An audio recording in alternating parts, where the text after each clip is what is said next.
Tema que por sí es sugerente en el contexto de la crisis económica mundial que vivimos. La mesa la conforman 4 ponentes, todos ampliamente reconocidos por el estudio de la temática. No vamos a dedicar mucho tiempo el preámbulo de esta mesa. Queremos aprovechar el tiempo dado que estamos un poco rezagados. Daríamos a cada ponente entre 15 y 20 minutos para sus presentaciones y al final daríamos un espacio para preguntas, comentarios y intervención final de los ponentes. El primer ponente es el doctor Carlos Eduardo Martins, ampliamente conocido, como digo. Carlos Eduardo es investigador del Laboratorio de Políticas Públicas de la Universidad Federal de Río de Janeiro, Brasil. Daríamos a Carlos Eduardo entonces 20 minutos para que haga su presentación. Bueno, muchas gracias. Es una exposición danzante con música, o podemos sacar la música o no, ¿cómo va a ser eso? Bueno, ¿por qué no presentan a los demás mientras se apaga la música? Es que les avisen. Claro, sí, mejor. ¿Verdad? Bueno, la siguiente ponente es Carola Salas. Es investigadora del Centro de Investigación de Economía Internacional de la Universidad de La Habana, también especialista en la temática. Carola no ha subido. Aquí viene. Ya se acabó el fondo musical. El tercer ponente es Orlando Caputo, también muy conocido por sus investigaciones en el ámbito de la economía mundial, y ahora tendrá su intervención sobre esta temática particular. Él es chileno. Y el cuarto ponente es Pedro Páez. Él es superintendente de control del poder de mercado de Ecuador, también especialista en el tema. Entonces, como ya apagaron la música, entonces damos la palabra a Carlos Eduardo. Bueno, muchas gracias. Es un placer estar acá en México, en la conferencia de Claxo. El tema de esta mesa me parece muy importante, los BRICS y las alternativas a la hegemonía unipolar. En los 80, parte de los 90, se manejó la idea de que el mundo caminaba para una unipolaridad creciente. Ese eje unipolar representado por Estados Unidos.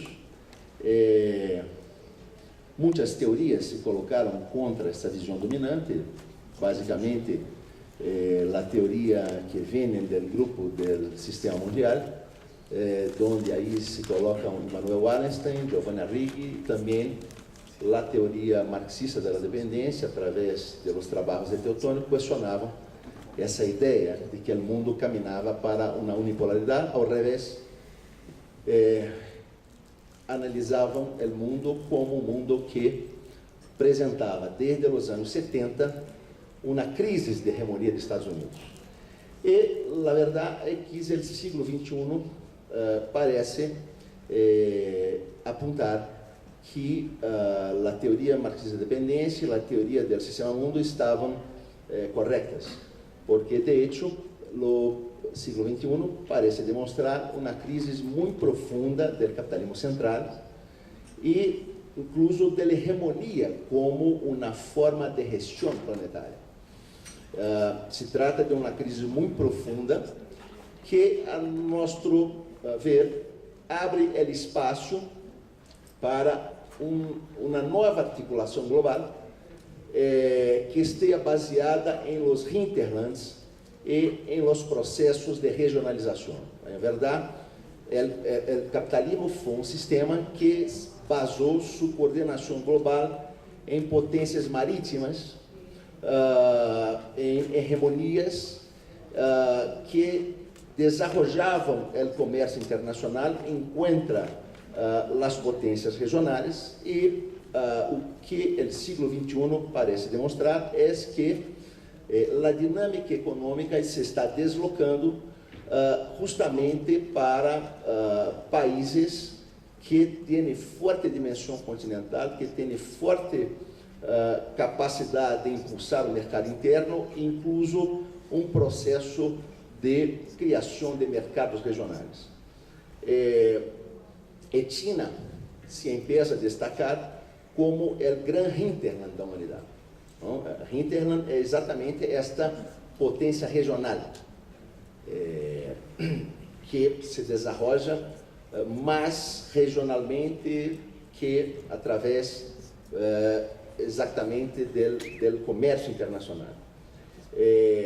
Bueno, a crise do capitalismo, nós outros interpretamos esta crise como vinculada a um processo de financiarização que empieza em los 70, ao final dos 70, e que, em verdade, é uma resposta ao desenvolvimento da revolução científico-técnica e da economia de pleno emprego que se desenvolveu no pós-guerra.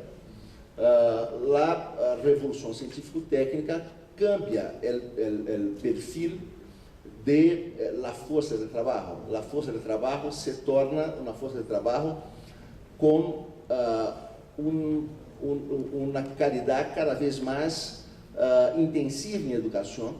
A força de trabalho se torna cada vez mais intensiva no manejo de conhecimentos, no manejo de informação, de maneira que o processo de qualificação da força de trabalho generada por esta nova base de força produtiva, que é a revolução científico-técnica, esse processo de qualificação é ilimitado. É muito diferente, por exemplo, da força de trabalho que estava submetida a processos mecânicos e que se ajustava, em verdade, a los movimentos da máquina, a los movimentos da indústria. Esta força de trabalho intensiva em conhecimento tem um processo de qualificação que não tem limites e por isso o valor da força de trabalho pode crescer ilimitadamente. Claro que se o valor da força de trabalho crescer limitadamente, isto põe em crise a produção de plusvalia e o capital, para utilizar esta força de trabalho sem pagar seu valor, genera um processo de desinversão do sistema produtivo, para generar altas taxas de desemprego, o que provoca uma situação onde os preços da força de trabalho caem por debaixo de seu valor. Se genera, então, um processo de superexplotação da força de trabalho no capitalismo mundial. Processo que, então, era específico da periferia, empieza a se desarrollar no capitalismo central. Então, os dados sobre isso são muito significativos, sobretudo nos Estados Unidos. Os sueldos da força de trabalho norte-americana hoje são mais baixos do que eram ao final dos 70. Este processo de desinversão no ciclo produtivo do capital se compensa exatamente com um processo de criação fictícia de valor através do Estado que empieza a generar deuda pública. Deuda pública não para generar empregos, como foi o caso do capitalismo do pós-guerra nos países centrais, deuda pública para generar rendas, para generar ganâncias sem contrapartida na geração de emprego, sem contrapartida na geração de produto. O resultado é que se incrementa, como mencionei, a deuda pública dramaticamente nos países centrais. Estados Unidos, a deuda pública em los anos 40 era cerca de 100% do PBI, do PIB, e vai caindo, caindo, caindo, hasta chegar até 30% ao final dos anos 70, porque a deuda pública se involucrava, se articulava com uma dinâmica de crescimento econômico, pero a partir de los 80, a deuda pública empieza a se incrementar e sai de los 30% em Estados Unidos para chegar a 100% do PIB em la crise de 2009 e 2010. Um movimento similar ocorre em Europa, onde também a deuda pública passa a se desenvolver muitíssimo. Os gastos públicos também se desenvolvem muitíssimos e muito articulados ao setor financeiro. Cai a taxa de inversão. A taxa de inversão nos Estados Unidos hoje está cerca de 10, 15% do PIB, enquanto foi cerca de 25% em los anos 60. Em Europa também cai fortemente a taxa de inversão. E, claro, cai a taxa de crescimento econômico.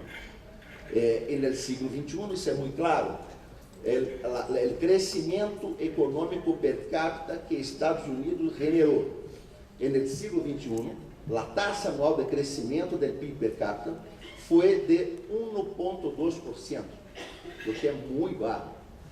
E a economia mundial, nesse mesmo período, generou uma taxa de crescimento de aproximadamente 3%, ou seja, 3 vezes a taxa de crescimento econômico dos Estados Unidos, a partir do ano 2000. Então, de hecho, se abre o espaço para um deslocamento da dinâmica econômica de los países centrais para outras regiões. E aí China entra como um país que se destaca em capturar esta dinâmica de crescimento econômico, pero outros países também, de uma certa maneira. Índia, Rússia, e em menor situação, claro, Brasil e África do Sul. Pero lo interessante, lo que provoca, não é, essa aproximação desses países que foram inicialmente era uma criação, se foi dito, era uma criação do Financial Times, a aproximação entre esses países. Por que essa criação do Financial Times empieza a se tornar de hecho realidade? Os BRICS eram uma postulação intelectual, basicamente, pero a partir, por exemplo, da crise do capitalismo em 2008, os BRICS se formalizam como um grupo e passam a estabelecer reuniões todos os anos. Todos os anos há conferências, documentos e uma tentativa de articular políticas para estabelecer novos ejes da globalização. Então, há muitas identidades entre esses países. Por exemplo, tanto Brasil como China, Sudáfrica, Rússia e Índia são países que têm renda per capita que se aproxima à renda per capita média da economia mundial. Estes países estão com uma renda per capita que equivale entre 20 e 30% da renda per capita dos países centrais. Então, são países que têm uma posição similar na economia mundial em termos da renda per capita de sua população. São países que, sobretudo no caso de China, Brasil, Índia e Sudáfrica, que sofreram processos de colonização, processos de intervenção imperialista, todos os países que afirmam sua soberania nacional contra o imperialismo das potências globais. E é muito interessante, por exemplo, se nós ubicamos as votações destes países em la ONU, o grado de convergência da votação desses países em la ONU é de mais de 90%. Esses países votam em mais de 90% das vezes de forma comum. Então, há uma certa base que são países de renda per capita muito por debaixo da média dos países centrais, países que têm um histórico de confrontação ao imperialismo, países que, em sendo da periferia, têm uma certa capacidade de articulação econômica regional e que percebem que, em realidade, as potências econômicas centrais perdem, no século XXI, a capacidade de articular a dinâmica econômica mundial e, por isso, se abre espaço para que se articulem e busquem, então, impulsar políticas comuns. É interessante que a última reunião dos BRICS ha traído uma série de questões muito significativas. Uma é a ideia de se criar um banco de los BRICS. Um banco de los BRICS que pueda oferecer uma alternativa monetária ao dólar, por exemplo, para as transações comerciais entre esses países, para as transações financeiras entre esses países. Se postula que o banco de los BRICS pueda oferecer créditos para inversão, sobretudo em los países de menor desenvolvimento, e inversão, sobretudo, em la infraestrutura produtiva. Claramente, a ideia de los BRICS que este banco deve ser um banco de desenvolvimento. Um banco de desenvolvimento. Este banco também se propõe a ser uma alternativa ao sistema financeiro de Bretton Woods, no sentido que se propõe a criar fundos de estabilização contra crises financeiras internacionais. Ao mesmo tempo, mesmo sem a criação deste banco, os BRICS acordaram que podem fazer o comércio bilateral em moedas locais. Comércio bilateral que compensado em moedas locais como forma de sair do circuito do dólar. Outro ponto muito interessante de atividade dos BRICS é a exigência de câmbio do sistema de poder político em los grandes organismos financeiros internacionais. São os BRICS que estão fazendo uma forte pressão para que se modifique o sistema de poder político decisório em FMI e Banco Mundial, no sentido de incrementar o peso político destes países em la decisão de aplicação de los fundos desses organismos. Bueno, tudo isso são fatores de convergência entre esses países. Claro que há inúmeras limitações para que o projeto do BRICS pueda efetivamente criar uma alternativa à hegemonia dos Estados Unidos e da Europa Central, que ainda sigue na economia mundial, aunque decadente, essa hegemonia sigue. E entre estas limitações, eu vou apontar algumas.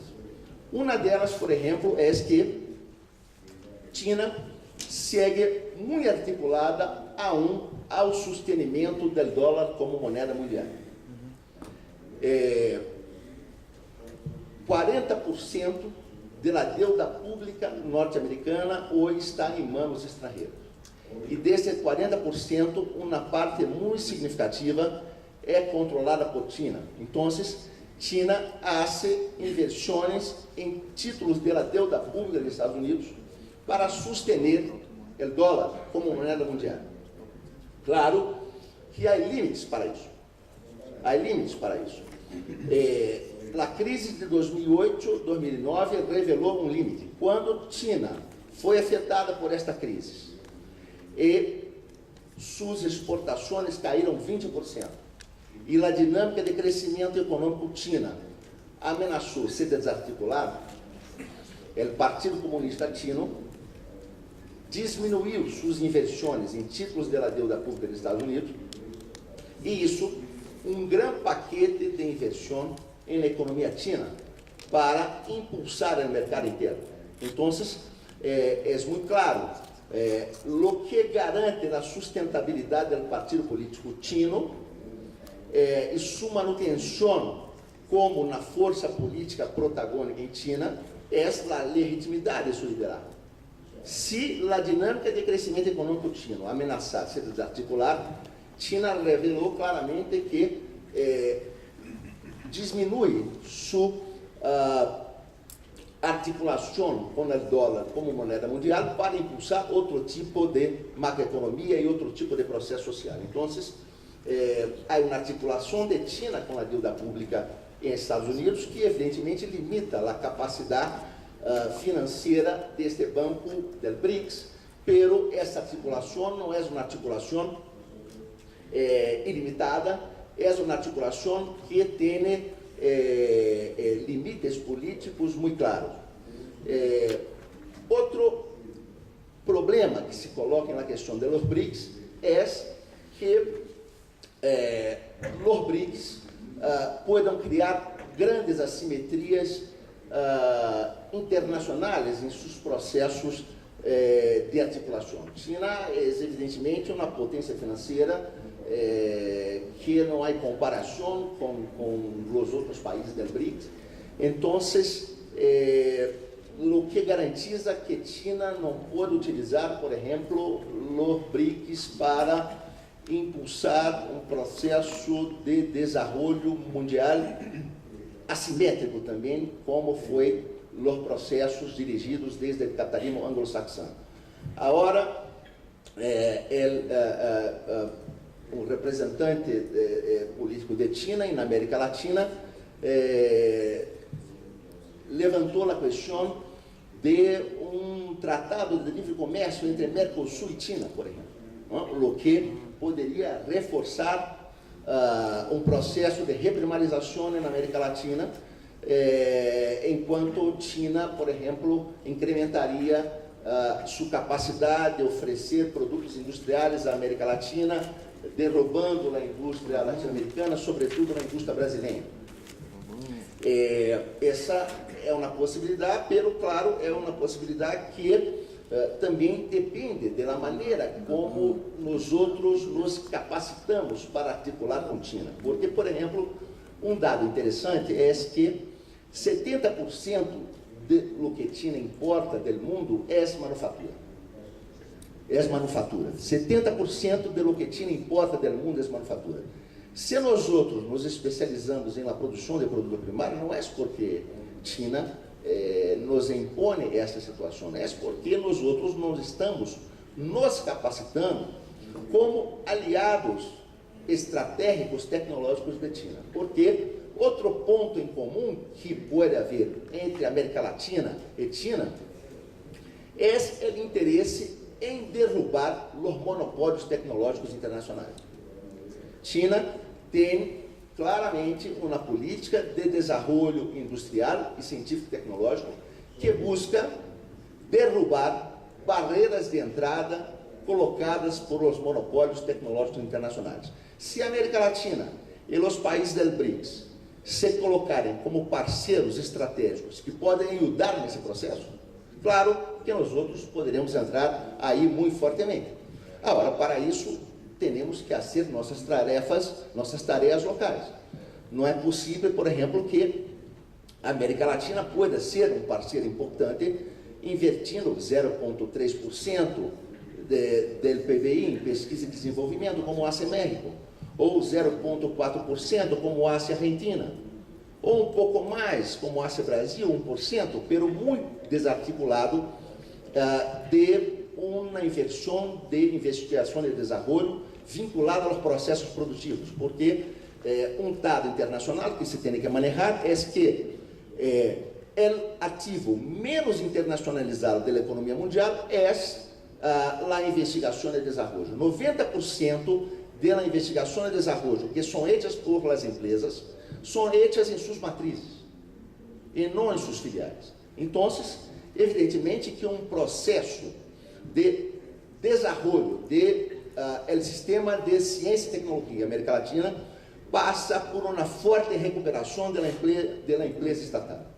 Essa empresa efetivamente pode investir somas significativas para que nossos países possam funcionar como aliados estratégicos, por exemplo, de uma política tecnológica china e evitarem uma articulação internacional com ela que reproduza assimetrias como a Inglaterra produziu, por exemplo, no século XIX, criando uma economia industrial na Europa e reprimarizando o resto da economia mundial. Então, eu penso que é uma tarefa nossa romper com a superexplotação do trabalho que caracteriza nossos países, desenvolver os gastos com a força de trabalho na América Latina para que nós outros podemos ter, de hecho, uma população capaz de criar um trabalho de ciência e tecnologia realmente importante.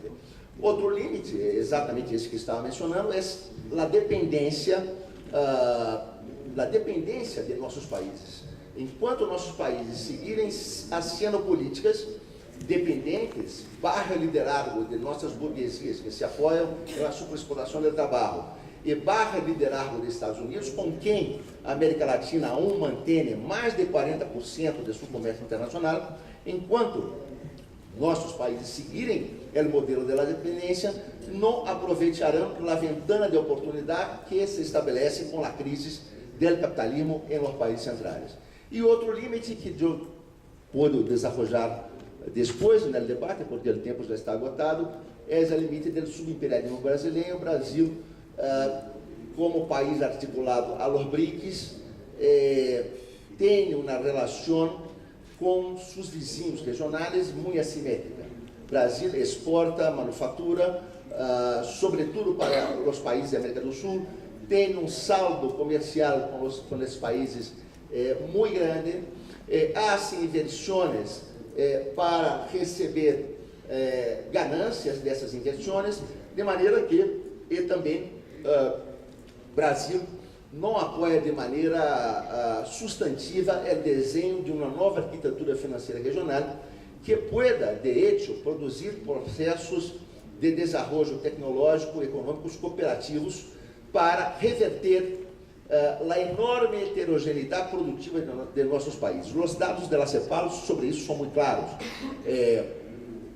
70% do produto de América Latina estão em empresas que empregam 19% da força de trabalho da região. Então, temos, de hecho, uma estrutura produtiva muito transnacionalizada e muito heterogênea.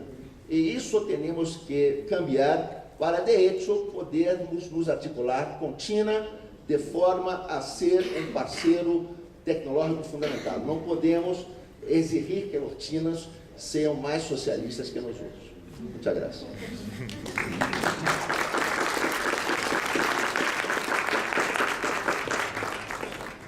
Muchas gracias, Carlos Eduardo, por